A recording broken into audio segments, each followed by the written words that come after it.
മധ്യകേരളത്തിലെ കുറ്റാന്വേഷണങ്ങൾക്കും ശാസ്ത്രീയ തെളിവ് ശേഖരണത്തിലും നിർണായക പങ്കുവഹിക്കുന്ന കൊച്ചി കാക്കനാട് റീജിയണൽ എക്സാമിനേഴ്സ് ലാബോറട്ടറിയുടെ പ്രവർത്തനം ജീവനക്കാരുടെ ക്ഷാമം മൂലം ഗുരുതര പ്രതിസന്ധിയിലാണ്. 2026 ജൂലൈ 31 വരെയുള്ള വിവരങ്ങൾ പ്രകാരം 38,981 കേസുകളിലായി 1,02,067 സാമ്പിളുകൾ പരിശോധന പൂർത്തിയാകാതെ ഇവിടെ കെട്ടിക്കിടക്കുകയാണ്.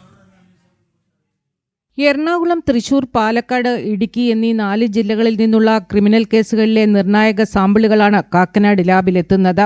എന്നാൽ ആവശ്യത്തിന് ജീവനക്കാരില്ലാത്തത് ശാസ്ത്രീയ തെളിവുകൾ കോടതിയിൽ ഹാജരാക്കുന്നതിന് വൻ തിരിച്ചടിയാകുന്നു. ലാബിൽ ആകെ 68 സ്ഥിരം ജീവനക്കാരുടെ തസ്തികകളാണുള്ളത്. പ്രധാന തസ്തികകളിലുള്ള ഒഴിവുകൾ നികത്താൻ താൽക്കാലിക നിയമനങ്ങൾ പോലും നടത്തുന്നില്ല.